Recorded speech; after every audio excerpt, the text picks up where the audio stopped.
education? Oh, I see what you think. We're live. We're live. Okay, all right. Good evening, everyone. This is the Curriculum and Education Committee meeting for the Augusta School Department. It is 5:30 p.m. I am Rita Pello, your chair of this committee, and I'm going to go around to my left to introduce all folks that are here tonight. Hi, I'm Muffy Witham. I'm the school board chair and ex officio member of this committee. Susan Parks, Ward 2, member of the committee. Mike Tracy, Superintendent of Schools. Caitlin Rodriguez, Director of Technology Integration. Michelle Warner, Administrative Assistant. Christina Watton, Assistant Superintendent. Stacy Fortunato, Ward 1, also member of the committee.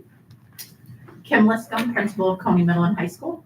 Kayla Sikora, Adult Ed Director. Tina McDonald, Principal at Hussey.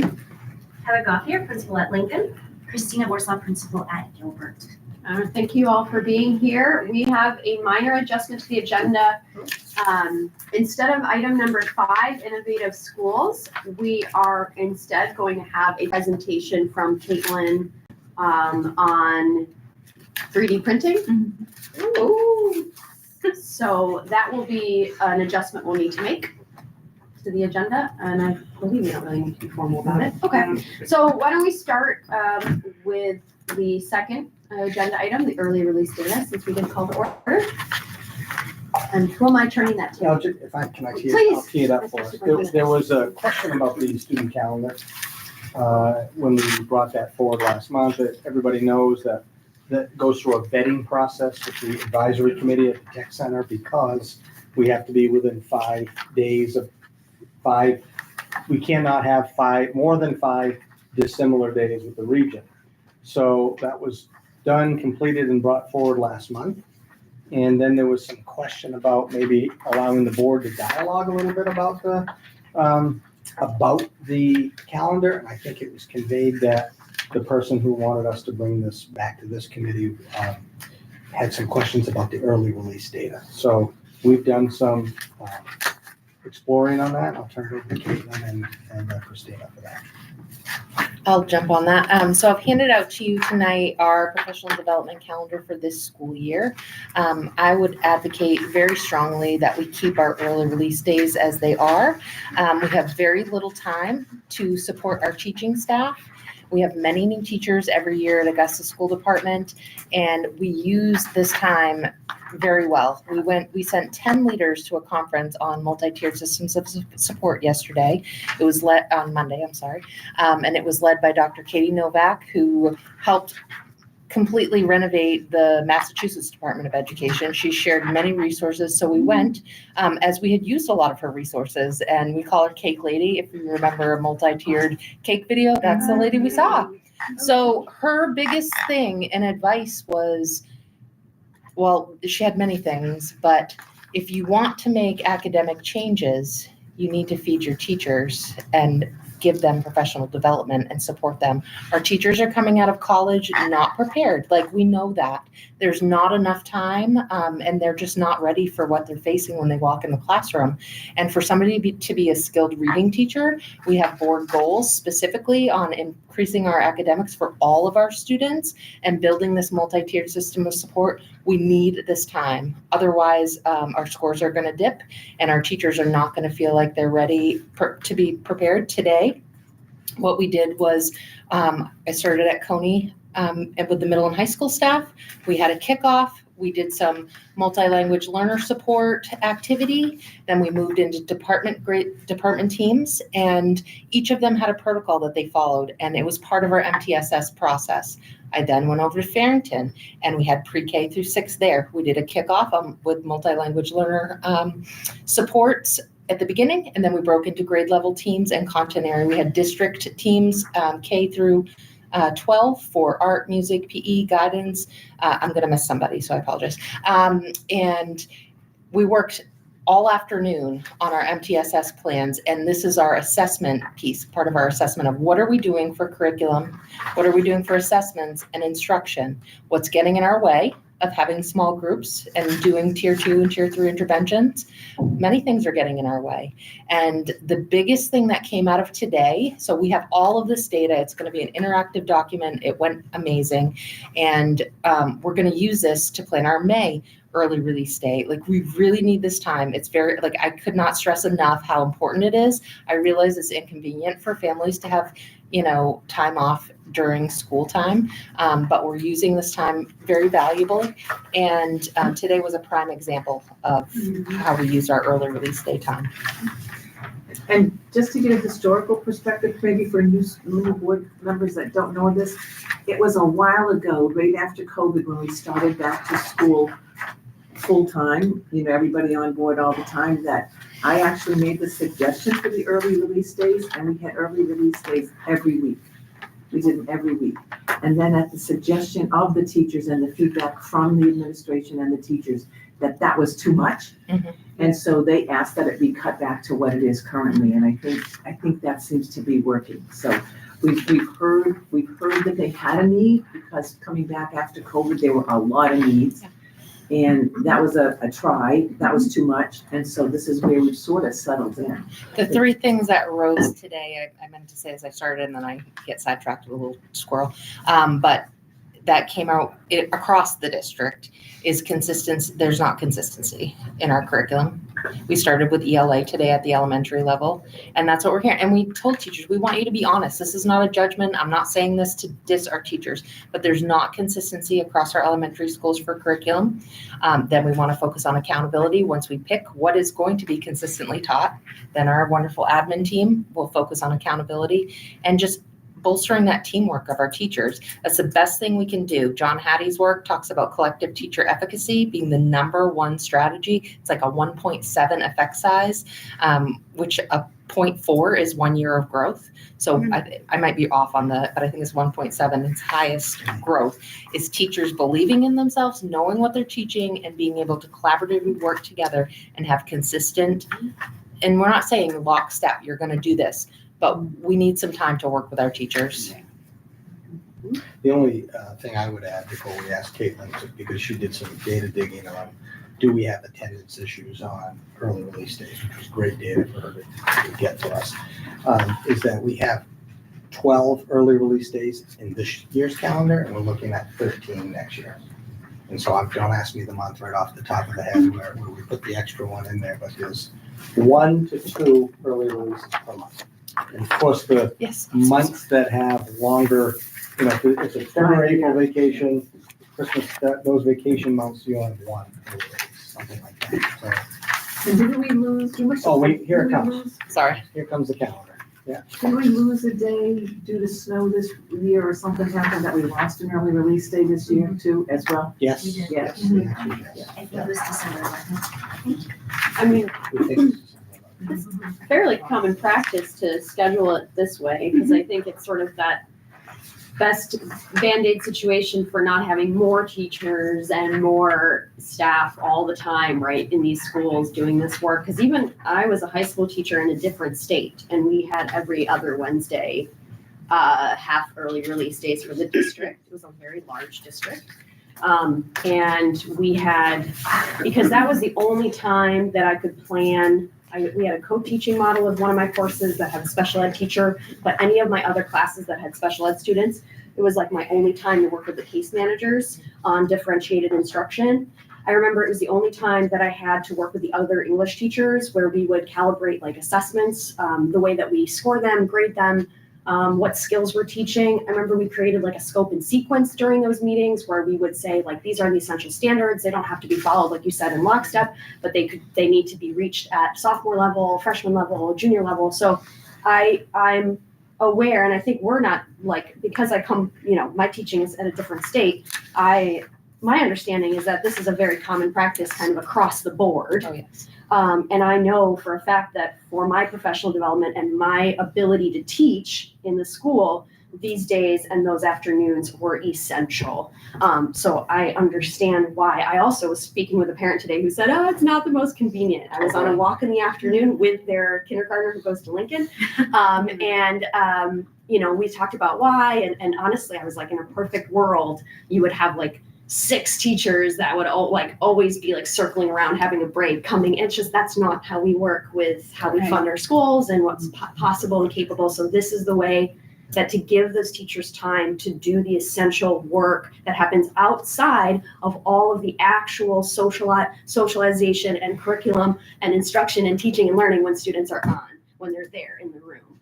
So that was hugely important for me as a professional to have that time. So I understand what you're talking about. Just wanted to bring that perspective in because I lived it.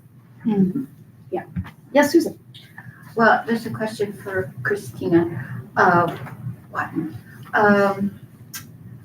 know that people are concerned about the single grade level classes at Huzzy. Yes. And I had said several meetings ago that possibly there could be time for those specific grade level people to get together. Is that possible in these ERs? Absolutely. That's what happened today. And that's what typically happens. We design district-wide early release days and building-based. But absolutely, today we had all of our first grade teachers from across the entire district together working on the same document. Second grade, same thing. So they were working through that piece of the MTSS process. I wouldn't advocate for more than what we have now because I do think it gets too saturated and teachers need a break too. Like they can't just, but I think this is a healthy way to be able to provide PD without extra cost to the district. And as you can see, we're doing some really meaningful things during these early release times. Thank you. Speaking of no cost, my question is when PD is outside of the hours, is it our practice to pay teachers for that time? I would say yes, typically. So, for example, the ELA review committee, I met with them today. So we had grade level teams, department head teams working together. And then I sucked away, I think it was 25 teachers and across the board. And we worked on our ELA, the first day of our ELA review committee. And so I told them they have 5 hours to do. I gave them some homework assignments before our meeting in May. And so I will pay them using title funds for that time outside of the contract. It would be a special project rate, $33 an hour after the contract. Okay, cool. But that doesn't include ed techs, right? They don't go to like the full day. They're for the workshops. early, Are they, they're do there they for do the it now? early release. Yeah. Okay. We So I know had for a while so they many didn't, people they to weren't that. required to go to those like full day workshops, but now they're they're eligible. Oh, perfect. Okay. Yeah, they Good were to all know. there today. I don't Oh, know how many yay. people were in the Farrington gym, but it That's was great. it was a Oh, lot. good. a lot. Good. Oh, you sent me a picture. Mr. Orr, did you? Yeah. Rita, if I can, Yeah, of course. Yeah. for the early release dates, there's four dates that were provided. Of those that we've had, we haven't only had 4 so far. No, well, we have 12 in this school calendar. We've had whatever number of, somebody else. Oh, wait. Are you talking about You're talking The about, early release dates. remote days? No. No? No, I'm talking about the early release no, dates. we've had probably. Because that's the data that we're We've talking had about. right? 9. Yes, we've had 8. 4, 5, 6, 7, 8, 9, 10. Yeah, okay. We lost. And we lost one. So we've had 9? Mhm. 9, so, 9 so far. yes, sir. Would there be a way to get the data for those days? Caitlin's gonna She talk will about talk it. about it next. Caitlin's gonna talk Quick about it. attendance data? Attendance Yes. data? We're gonna Yeah, talk just- about that. You give a small snapshot, then everything looks great, but if you get the whole thing, it's might show something different. This is off the question, but the 29th of August, is that supposed to be a vacation day or is that actually supposed to be a workshop? The It has it on here. 29th of August next year will be actually a vacation day. Is So it- we bring all staff back in for Thursday next year, and then they would have like a long weekend, and then start with kids on Tuesday, September 2nd. Okay, so that is vacation day. Yes, sir.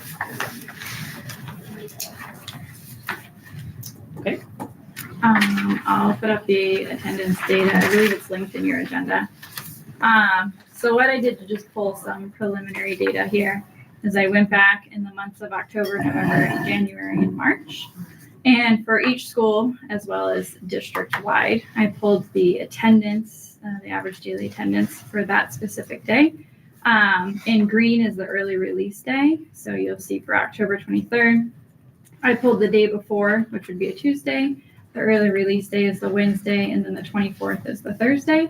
And then my other data point is a non-half-day Wednesday, so we can kind of see what the attendance would have been for any other typical Wednesday, to try and, rule out some trends there.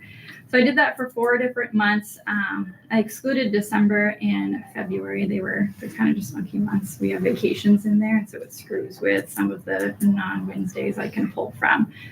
So that's the only particular reason for that. But basically what we've seen across this data is that there's nothing consistent enough to really form a trend. And that doesn't really help us with making conclusions. What we would have liked to have seen in either positive or negative direction is a significant change on those early release Wednesdays. So either a significant drop, or you could see a significant increase or even, steady attendance for the rest of the week there. But we're not seeing that significant drop necessarily consistently enough across all of the schools. Can you show the data down below? Oh, So yeah. It's easier to see. You want to talk about what each color is? Yeah. Okay. So my greens are that week of an early release day, right? Day before, dark green is the day of an early release, and then the light green is the day after early release day. And then the yellow is that weird oddball full day Wednesday. So you'll see that there are some drops in an early release day. But then you'll get to schools like, for example, in October, the early release day for Huzzy actually went up than the day before or any other day. Same thing with Coney Middle School, and other schools like that throughout the months. Sometimes that early, like here again for Gilbert in January, the early release day again is the highest day of that week, with the Tuesday and the Thursday before and after it being lower than actually that early release Wednesday. So basically what this is telling me when I'm kind of looking at data is, like I said, there's nothing consistent enough or significant enough to make a conclusion about that early release data right now. I can pull March data when we get through that. I didn't do March. No, I did April, and I will have May data for the rest of this year. So I can continue to track it much like this. And, I think if we want to, we can reapproach this subject again next year. But just looking at this data from what I pulled from the months that I had here, it's the two things for me when trying to pick a trend is it consistent and is it significant? And we don't really have enough data to support either one of those things. So I'd like to keep watching the data. I think it's a very valid point, obviously, is does our attendance drop on those days? And so if we can keep watching it, I think that would be better than making any conclusions about what we have so far this year. Well, and I remember, was it Tina or Huzzy that is trying to do something on Wednesdays? Is that the early release Wednesdays? Or because I know that there's been some creative attendance Right. like initiatives, always, like just Yeah, generally. we were doing stuff on Wednesdays because we're finding Wednesdays is typically our lowest day of attendance. And Anyways. Yeah. So regardless whether if it's an early release or a full day, Wednesday seems to be the day in the week where our attendance drops.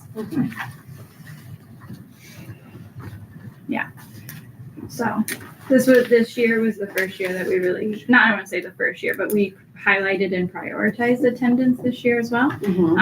So I'd like to see kind of our efforts at highlighting and prioritizing that play out for another year, as well as continue to track this half-day Wednesday data. Other questions? that's what we have for information, right? For 2 and 3 on your agenda. Thanks. Unless you want to talk more about the school calendar. I'm sorry. Yep, go ahead. Questions? Yeah, go ahead. Yeah. So on the snow days on this, because it looks like we're gonna go from here, it's gonna be approved to go through, then we're gonna vote on it at the board. Is there a way to separate the remote days, remote snow days off from that for right now and get data to find out if the remote days were actually working?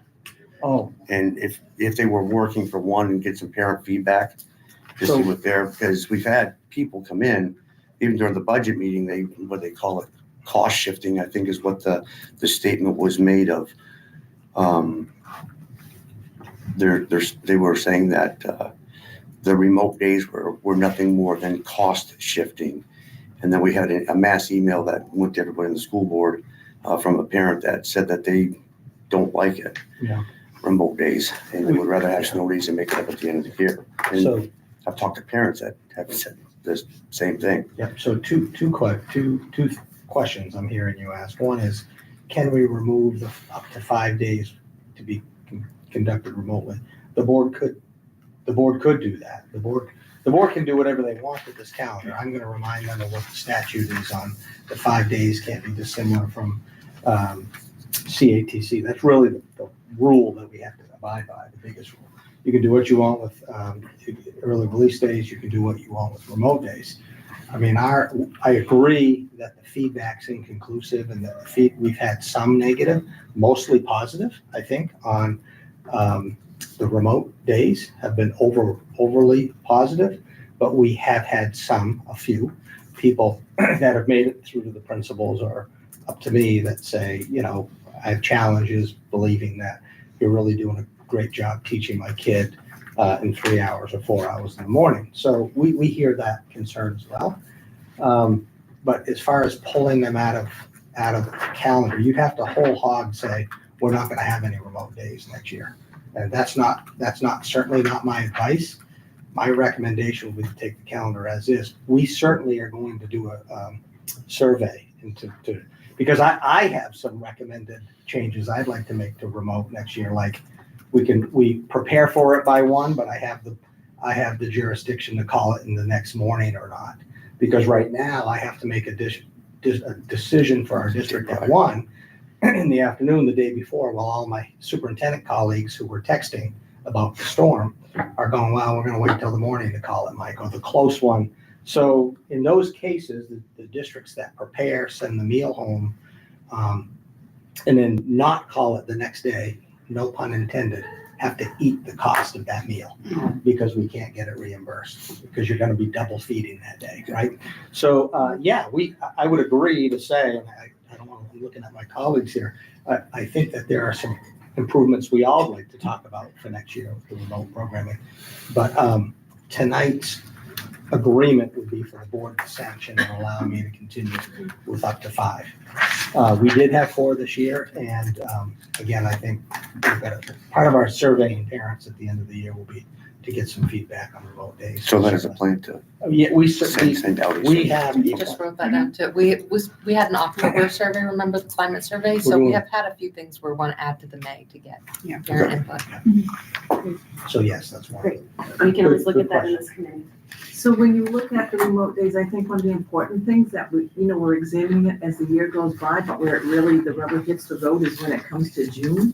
And when you've used too many snow days and you have to extend the school year beyond the calendar, that's where the other complaints come from parents that, Right. We had plans and we were gonna do this and now that. And I know that last year we actually had to petition for an exception for that. Yes. And those don't always are a guarantee, and it also, remember, it affects the high school graduation, that if you don't get those days in and you have to change the high school graduation, that's a big deal. Yeah. So if we could look at last year's attendance towards the end of the year to see how that declines when it gets later in the year for kids as well, to consider that as part of that survey. Yes, we can. Yeah. I would just say, it's the last day, June 12th right now. June 16th. So we're at June 6th. So close. Not that you're counting. We're but not you're- counting. I stand corrected. June 16th is the last day. That's Monday, the 16th. If we were to add the 4 remote days back in, folks, we'd be out at June 20th. And so, And the 19th would have been a so- holiday, Right. so it would have actually been the week so after. yeah, excuse me, you'd be getting out right now in the 4th week in June. Yeah. I just want to say that out loud. You'd be into the 4th week in June if we didn't have those And remote. aren't there budgetary financial, So- there Yes. would also be financial Right. implications if we went Budgetary to June summer 20th. teachers. Right, Right. right, because So we'd you'd be, be looking at Saturdays Yep. you, for makeup. well, hypothetically, or you're going to July 4th. You're going into the last week in June. That's what you're doing. Just keep it going. So anyway, I stand whole hog on, I'll go on record, I've said it before, I don't think our remote days our best practice educational model. Everybody in the room agrees the best practice in education is teachers in a classroom Right. with students. We all advocate for that, but in lieu of, I'll get the research that shows the waning of attendance and achievement in June. You know, when people are sweating, although we do have the. Right. Well, that was, like I said, that was part of an issue as well. We were having these excessive heat days Yeah. because our schools didn't have any way to cool down. And so with our COVID funds, integrating heat pumps and making them cooler for Yeah. everybody, we were able to pretty much eliminate those without some rare exceptions. so, We haven't yes. had one. Yeah, We could go to school later in the year, but that would be the difference. that's So, right. yes, we can It's all analyze been, that. everything's been Right. considered. Yes, and I agree Starting with earlier, Mr. but Orr, states start we with should that. get some feedback. We should, Yeah. especially as a first year. Agreed. Okay. Okay, thank you. Okay, great. Anything else on the calendar?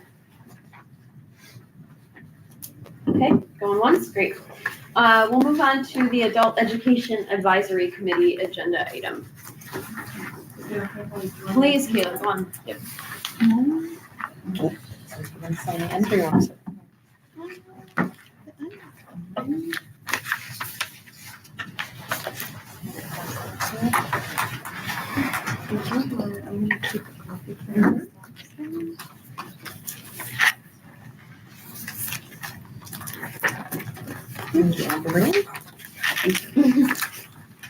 And I would just like to give Dr. Sikora a huge shout out to the team. She yesterday called me on her way in. Don't call her in the We morning. were both on our way in. And so it's like 6:30, usually we're on track to come in. And I had gotten a message at about 6:15 from Erin Hartel saying that their keynote speaker had canceled on them that morning for Aspirations Day. And so wondered if maybe me or Mr. Tracy could do a speech. And I was like, sure, absolutely. One of us will help out, didn't ask questions. So what are we going to do? Oh yeah, it's a 45-minute speech to the 8th grade. Okay. So Kayla calls me and I was like, okay, I can do this. Like I'm planning it. I wrote notes on the way in and got it together. And Kayla's, I said, hey, you want to come help? Because we have a very similar story. Like, went through a lot and worked really hard and worked our way out of poverty and, we're doing okay and happy and are both happy. And so she said, absolutely, I'll come right up. I'll drive her to, she jumped right in and did that. And like nothing neither of us wanted to do, but we're a team. And I wanted to compliment her because not many people would say, oh yeah, they'd be, oh, I'm sorry, I have a meeting, Yeah, sorry. Well, as a parent of an 8th grader, he did talk about Oh, he was there? Yes. He was there. He did talk What about did he it. say? He said it was really good. Oh, gosh. So I won't tell him that, and that's hard because that's engaging them first thing in the morning and they usually have to sleep. And so. I did not go straight to Christina. I stopped at Aroma Joe's first. The I rush. was like, I need a 32-ounce rush. Yes. And they bailed me out because I was gonna help. Yeah. But I was gonna they, you walked they- into Christina's office at one point and we're both Was that on the a workshop? computer. Yes. And he's like, I'll just let you. No, he told me, Was that a he's like, it workshop was a really good or day. she- There was lots of great speeches. My Maybe. first one in the morning was really good. So an 8th grader, kudos. Well, Wow, yeah, that's the hardest. That's the hardest, they're the hardest Yes. team, they're the hardest ever. I'll say maybe the rush helped. Maybe, yes. All right. So, thank you so much for letting me attend this meeting. I wanted to present an idea to all of you. Speaking with some of my colleagues in the adult education field, it's been brought to my attention that many adult ed programs have an advisory committee. And it's something, I loved the idea of it. I brought it to Mike and Christina and they said, well, why don't you pitch the idea? So here I am to pitch this idea to you. So if you want to go ahead and check. So what is an advisory committee? I would like to create an advisory committee to build community and business partnerships and to get more community and members involved in what adult ed actually is. This way we can improve student outcomes. We could also help students get to work. That's a big push from the state, is helping our students find employment. And as you all know, I hired a workforce coordinator to help us with that, to help our students find jobs and to prepare them to enter the workforce. And actually tonight, hopefully my workforce instructor will be brought forward by the board. So it's really looking at the bigger picture. This is something that is important to not only adult ed, but also the community in Augusta. It also would provide a way for me to advocate for more funding resources as well for the program. So who would be on the committee? Hopefully a couple school board members, some local business leaders, workforce development partners, our assistant superintendent, and some adult ed people, either our workforce coordinator or teachers. I've put it out there to my staff to have them start thinking about if they would want to be on this committee or not. And then either an adult ed alumni or a current student. Okay. So not to scare anyone off, it would only require 3 meetings a year. So what I'm thinking is fall, winter, and then spring. And by spring, I mean like late spring, so we could review. Beginning, middle, end of the year kind of. Yes, yeah, absolutely. And then just, it would be like 60 to 90 minutes, so it wouldn't be a huge commitment, but we would cover program updates, workforce partnerships, student retention and success strategies, and then advocacy for funding initiatives. So the benefits from putting this committee together could be stronger employer and workforce connections, increased student job placement and training, higher retention rates, and then greater advocacy for programming. And my next steps would be, with approval, I would begin recruiting committee members and then send out formal invitations and schedule the first meeting for next fall. Does anyone have any questions for me? Hey, Gary, you want to do a Sad comment,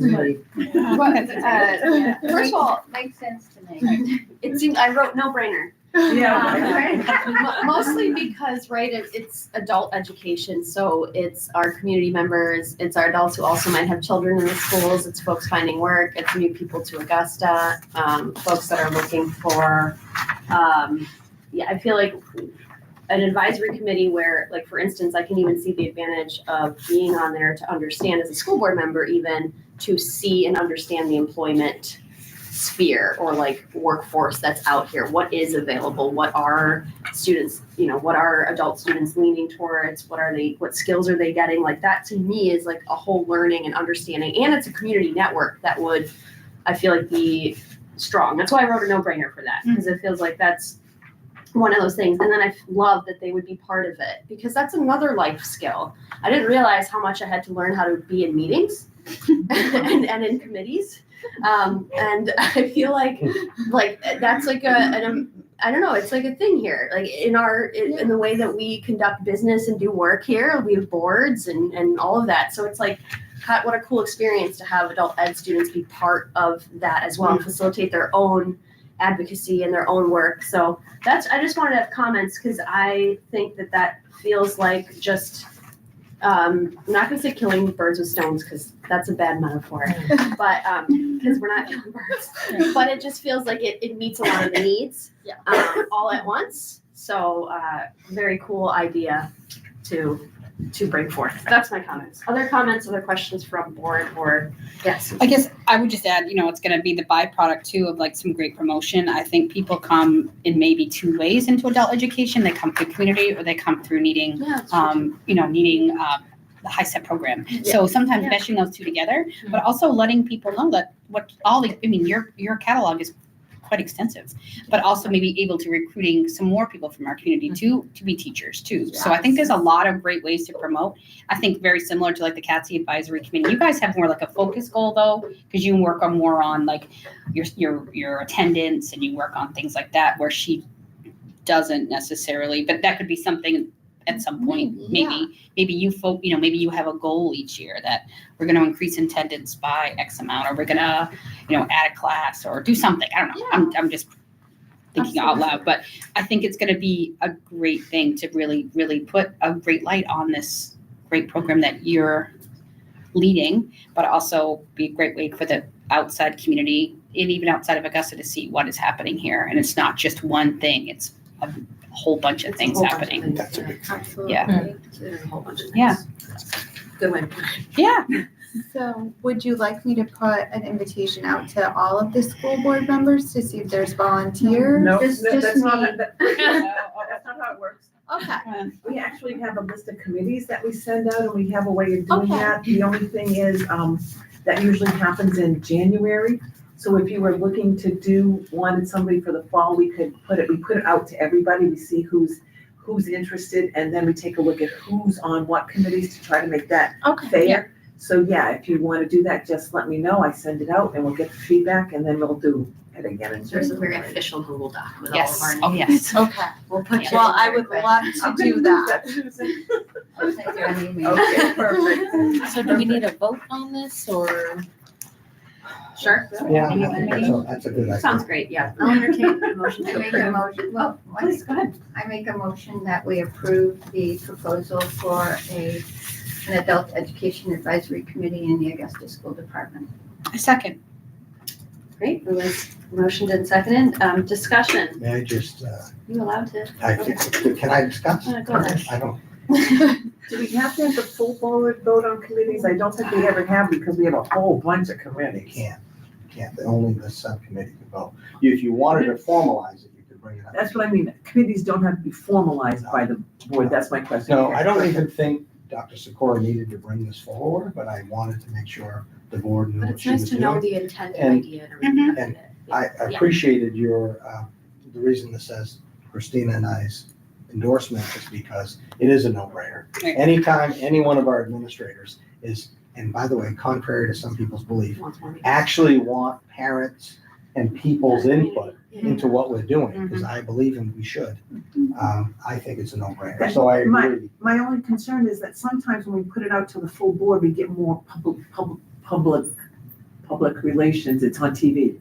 People hear about a program, Yeah, you know? this, And I don't care one way or the other, but sometimes that's the way of getting the word out there to more people. I don't think Oh, it yeah. needs to go further than this committee, but you all We can always all say that need that's to something we're decide. doing. Yeah, Or a presentation by Kayla. I once, maybe after. You first- pulled it out of a hat Monday. Yeah. Not just- tonight, Just not bring me a tonight. rush and then Just- I'll- Well, just, we got the Just PowerPoint kinda- already. Exactly. Now can you make it 10 minutes? No, I don't think so. No, So I think really, that's it's a up really to good you idea. guys. Yeah. whether I'm you not, want- I'm a voter. I So- can see both sides. I like the idea of kind of having it as a board-wide vote. To I do. establish Only it. because I think it puts it out there that we're establishing it and people who are watching maybe, oh, what is this about and want to learn more? Sure. I want to join the committee. Yes, exactly. So we could put it up We for sure- next month, Yes, okay? okay. So do you want sounds to change the motion to approve To send it this to the board? advisory committee and send it to the full board? good. Sure. Uh, Yeah, I want the publicity of it. I amend my motion to say, I make a motion that we present this to the full board as a way of promoting what Kayla is proposing. And I'll second. Yep. Discussion, not seeing none, please vote. Okay, 3-0. We'll let the board know. Thank you Thank for you. that Yes. work and the Yes, presentation very and the good. printout Thank and you. all of Thank you. that. Do we have this attached that we could attach to? Or would you put it on the next agenda? It'll be on next It would be agenda. on All right, next okay, so you'll have it attached. Okay, I'll send it. Okay, awesome. we're gonna move, because we have 2 more items in 20 minutes, we're gonna move on to the 3D printing. For Caitlin, go ahead. Thank you. So this presentation is to help fulfill one of the last requirements for the Teach with Tech grant, which helped fund these 4 3D printers that we have. So this is kind of why we're doing this presentation now. But I wanted to also give you an update on how these 3D printers are going, especially in our elementary schools, which is where I'll focus, because those were the Teach with Tech grant funded ones. So the grant that we used was the Teach with Tech grant, came from the Maine DOE. it comes out around this time frame is when they ask for some more, when they open up the application pool again. So I'll be looking, hopefully, there's a third round of it. This is the second round of Teach with Tech grant. The first round is when we got the VR headsets for Coney Middle and High School. And so this round we did 3D printers. The printers right there are the left-hand side. They're the Bamboo Lab A1s that we got. They're very intuitive. They're one of the best machines I like to work with. The original grant amount that we got was for $1,800. After going through a couple of sessions with 3D printing and taking a course on 3D printing and attending the ACTM conference in the fall, where a couple of other districts had talked about what printers they had. I had originally had a different brand of printer that I chose, but the Bamboo was talked so highly about, and it was more expensive than the one that I had originally asked for. So I took a shot in the dark. I emailed the leaders of the Teach with Tech grant, and I said, can I increase my amount a little bit just so I can buy this printer? And they said yes. So we got an increase with our grant amount to about $1,985. And that was due to buying different brand printers that were slightly more expensive at the time. So with the grant money, we bought 4 printers, we bought 4 carts that the printers live on, and then we bought a bunch of supplies, which is that filament that you see there. That's an off brand through Amazon. Bamboo Lab also has its own brand of filament that you can use. It all works the same. I hop around to whichever one's cheaper at the time, or what deals are going on, or whatever it is to buy the filament. So that's what we purchased with it. And then we purchased in like October time frame or whatever. By the time they all came in, we set it all up or whatever. They released to the schools, I think in the winter at some time, December, January time frame. And I'll go through each of the elementary schools and what they've done. So I'll start with Lincoln Elementary. They were one of the first elementaries to really take up the 3D printing. You can see kind of a little bit of the cart set up here. So there's the gray cart with the supplies underneath, and then the Bamboo printer sits on top of it. And the students here, this is actually a special education classroom. These students designed basically what's called a line reader. So it helps a student focus on what line they're specifically reading at that time, instead of just a mumble jumble mess of words on a phrase. So they designed that. This was their own project. Their teacher was like, what do you think we need? And they designed that. They went through a couple of renditions of that. And then they also did like finger spacers to practice like their spacing of like their letters and their words and whatnot. And they did different renditions of that as well. So you can see kind of a first edition and then a second edition of that. So they went through this process of kind of trial and error. Any of the schools have stepped up to this plate, but all of the students are able to really operate the printers on their own, which is a huge reason why I went with the Bamboo printers as well, as because they're very, very user-friendly. So the students can operate any of the instructions on here. They can change any of the colors of the filament, and they can pop off any of stuff that's printed on there as well. So it's pretty much student-led. The only real intervention that you need from a teacher is to send the print to the printer. And that will always stay there. That's a block that we have so that students just aren't like randomly sending all of their stuff that they want to be printed. It's got to go through what's called a slicer program, and that's an actual downloaded program, which is why it has to be housed on not a Chromebook deployment. So everything's got to flow through that slicer program first. And we use that as like a fail-safe as well. And then the teachers go. So I help train the teachers on how to use all of that, and they go for it and they do it. How long does it take to print? Yeah, you have 2 versions of the spacer. How long did it take to print those? This is like a very common question for kindergarten. They just love to know Yeah. the times. It's It's like the first question they ask. They're like, how long did identify- that take? It depends. It depends on the size of it. It depends on how many of them you're printed. So I'm sure there's a rhyme or a reason to it, but sometimes if you print 15 of the same item, it's going to take 5 hours.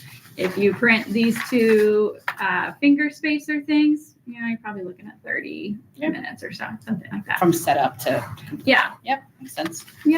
one of the quickest prints that I usually do is like 20 minutes from start to I finish. actually kind of appreciate that length of time. It gives kids a chance to really think about what goes into design. It's not just boom, here it is, but it's Yeah. also all the elements that go into it. So I think that's really cool. Mhm. As a kindergartner, I agree.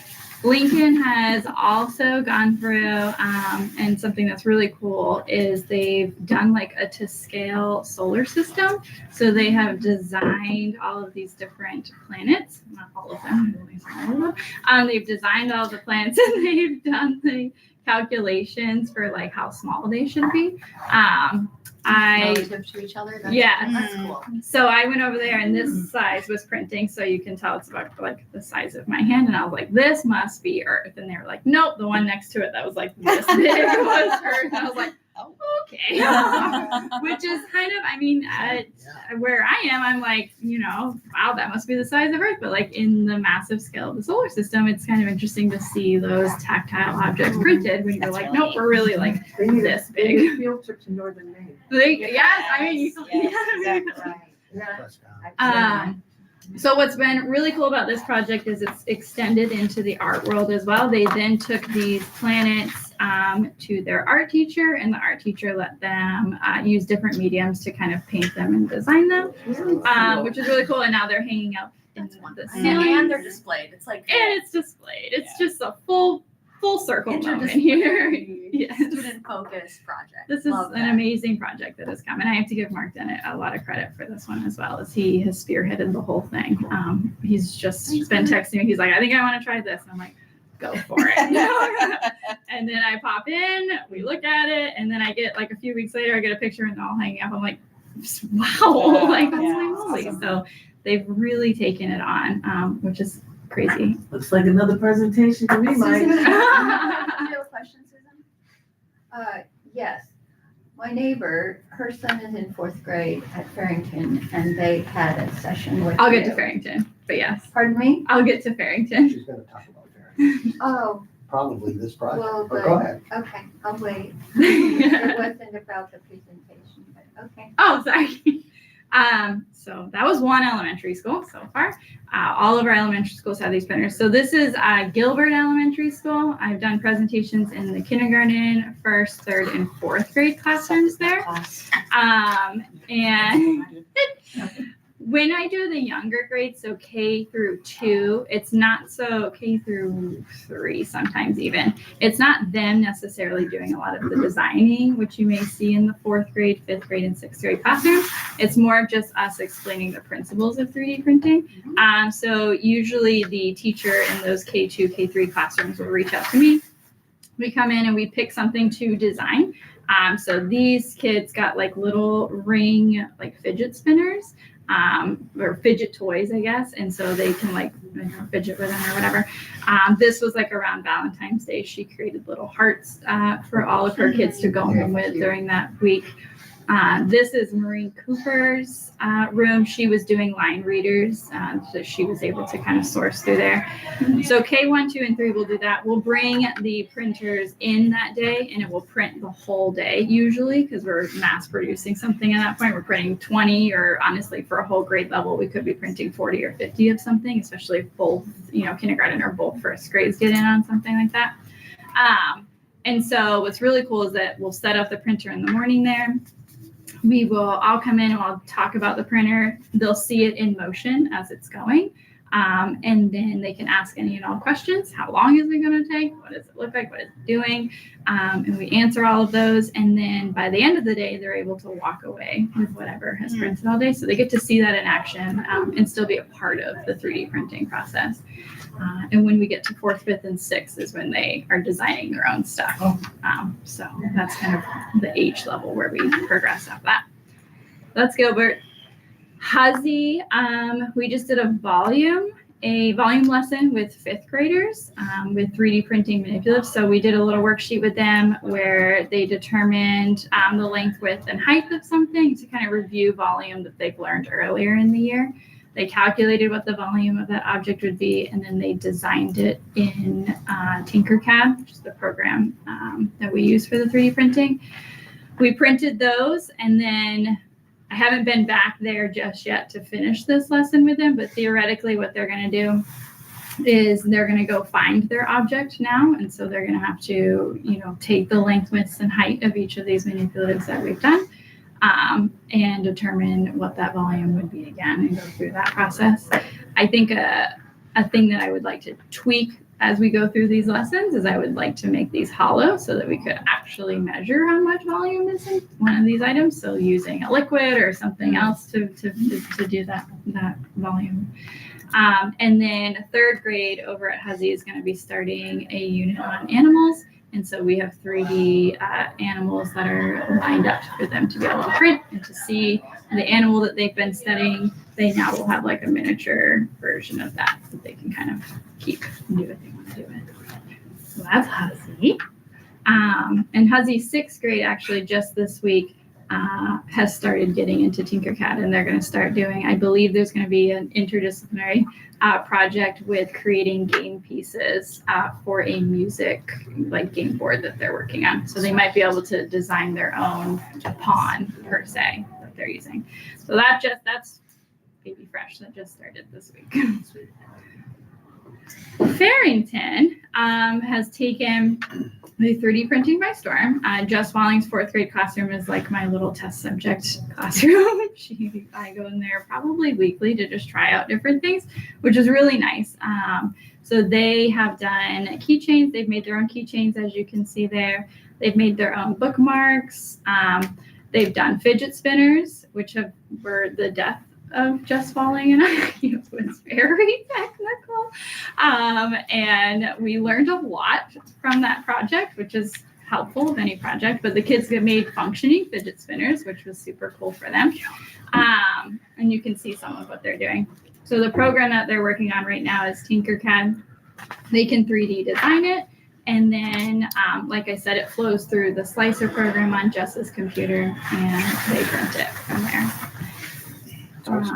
Farrington Elementary, as you might remember, represented Augusta at the superintendent's showcase. So this is Jess Walling's class that came and demonstrated what they were doing and what they were working on this whole year so far. And they talked about that at the showcase, which was really exciting. I will say one of the really cool things, especially coming out of a 4th grade Farrington classroom, is that this 3D printing and Tinkercad, language is not a barrier for that. So there are students that Jess Walling has noticed would typically struggle with things just because English isn't their first language. And I have a video, I couldn't get it to load in here in time, but there's actually a multilingual student who during the showcase was having just full-on conversations explaining what he was doing with Tinkercad in this program. And so a lot of these STEM activities are not English heavy. And so it levels the playing field a lot, and it really allows some of these kids to shine, which we have seen and think is absolutely amazing. Yeah. We love to see that part of it come out of it. You forget about that part. Yeah. Yep. So Did you want to make a comment, Susan, about that? Farrington, we're on Farrington. We're on Farrington. You waited so patiently. You did, I appreciate that. Well, my neighbor's 4th grader, a male, he enjoyed it very much. Yeah. But she also mentioned, please donate. Yes. And what does that mean? So You need filament? yeah, that is Kinds of the filament? that's the only reoccurring cost for this is that filament. They run about $10, $15, $20 depending on how much you buy in bulk and what the sale is here and there or whatever. But that is, if you're looking to donate, sure, you can donate. Any elementary school has these 3D printers, so if you want to donate to them, they are available to any kid and any student or and any teacher. So yeah, that would be a great donation. Thank you. But yeah, that is. So are each printer housed in the elementary school, but not at the innovation lab? Yes, they are there too. I'll show you. Oh, this is pictures of another- that. Yeah. That is separate from the Teach with Tech grant. Okay. So I just kind of wanted to separate it a little bit. But yes, they do have some at the high school too. I'm cognizant of time too. Are we gonna table the other one or are we? This is like planting a seed and we're gonna Okay. come back, so I'm hoping So if you I have could to- just have, you just if need I could 1 have minute? 3.5 minutes. Okay. I'm gonna do Okay. 30 more I don't wanna seconds, rush and you, I'll be so. done. No, I'm good. I didn't want to rush you. So those are my elementary schools. Coney Middle and High School, yes, separate from the Teach with Tech grant. What was the grant that we used to fund? Do you remember what that was? I guess it's Bridge- not. was it Bridge? Was it Bridge? Yes. Bridge something. Bridge grant. It was a grant. It was a grant. So, with Coney Middle and High School, I was gonna use the next round of Teach with Tech grant funds. But with talking with Christina and Kim, they were like, we have some other grant money. Would you like to use it? And so we did, and we funded 2 more of those 3D printers. And we got the dual color system with them as well. And we ordered filament in a cart and all that stuff with it. So that is now housed at the Innovation Center. That is in full swing. And these are actually made by our alternative ed students. So these were like coats of arms that I believe Peter Michelson, their art teacher, and Brad Davis, or not art teacher, but one of their teachers, has been working on them with. So they have designed these in Tinkercad and have been printing their own coat of arms for this specific project that they were doing, which I think is incredible, first of all. Yeah. Plus, just like the level of detail on them looks cool. And then another opportunity that's taken part is that we've had the 7th grade unified arts classrooms come through.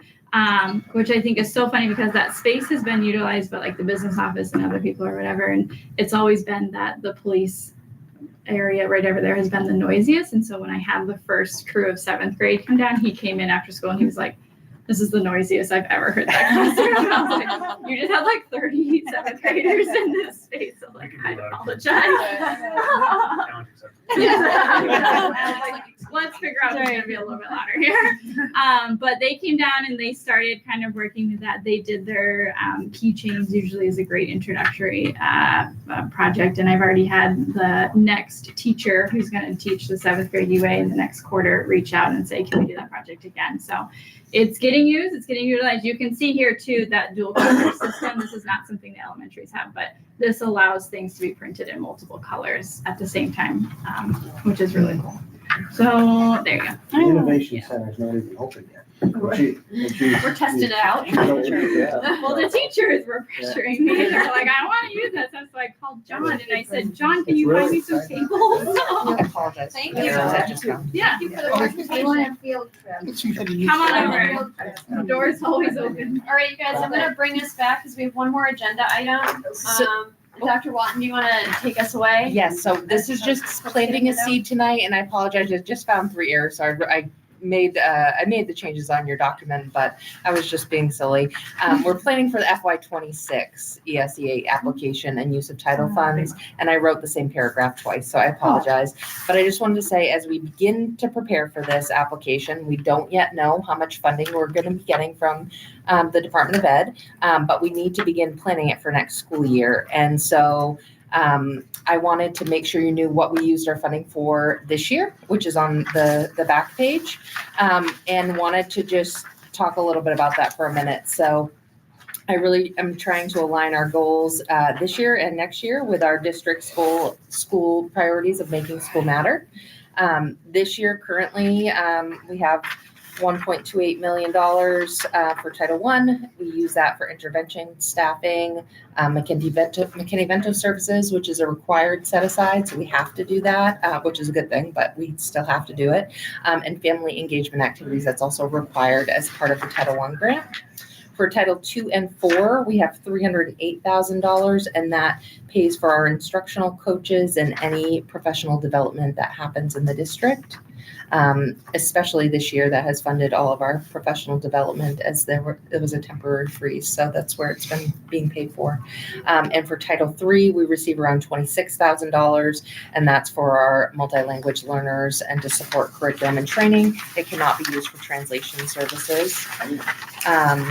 So we have 6 teachers and 6 ed techs, I believe. So that doesn't touch it, but just some preliminary planning for next year. I want to maintain our McKinney Venture Services, which is required, build in some of that transportation to reduce our transportation line. It is in addition to our general transportation, it's to help our students get to and from school.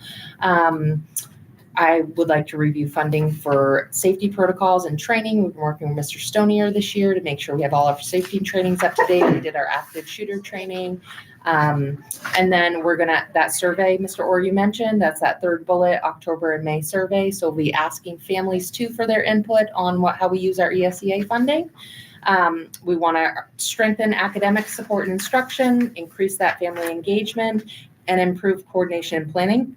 I'm going to bring this to May to the full board for input and for community input, but I just wanted to plant a seed in this team because it is really focused around curriculum and instruction, and the ESEA application is meant to be what does our district need beyond our basic. And so the last page shows you what we have a breakdown of what we currently spend, but that doesn't mean we have to spend our funds on this. There's, I passed out a couple months ago what we can spend the funds on, but I just wanted to remind you this is currently what we what we're using our funds for, and I'm hoping maybe by the end of April we'll have some preliminary allocations from the DOE, and we'll be able to firm up this planning. And then our May board meeting, I'll be asking for your input on how we use our title funds. And then I have a question because I don't deal with your grant.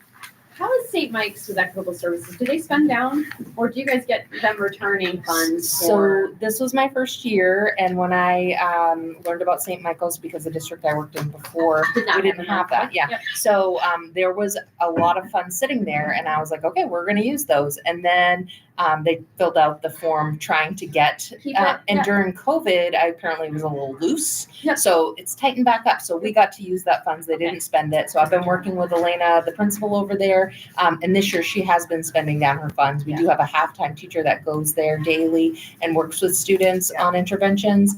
And then she's been using her Title II funds to train teachers there. So they have been spending it this year. That's great. And I just want to encourage, because you guys are school-wide models for Title I, that the more planning around your high needs and the more documented those are, the more flexible what you can spend your funds are. So I can't not say that as someone who does Title I school-wide. And I'll just mention it, that I know some of you may know this in the room, but I was actually, I'm on a Title I team that's looking at the comprehensive needs assessment tool and the data, and the Department of Ed has done an exceptional job of making a one-stop database to get all of our information for the CNA. It's beautiful. So I've had a sneak peek, so they're going to fix it up, and then we'll be able to use it. I don't know about for next year, but it's going to be way, way easier. Yeah, probably future, just based on the outline, but the next, probably FY27 and beyond, you'll have a data repository for chronic absenteeism and your assessment data and your multilinguals and your student demographics and all that. So yes, that's been a huge thing. So I know that school board members are a required stakeholder when it comes to ESEA planning. So I'm glad to get a little prep before I know you do public comment. Is that when you're going to do it in May? Yes, ma'am. Okay. Yeah. Okay, and then just make sure that once the ESEA plans are there, they're online somewhere. Okay, that I needed to. All right, get it? Get it. No, we'd rather hear it now. We'd rather hear it now than later. Yeah. What you gotta do. Exactly. All right. Exactly. Well, I know we went over a little bit, so thank you for providing all of that. That's great. It'll give us some things to think about, and we can adjourn. Thank you. Thank you. Well done. And I will email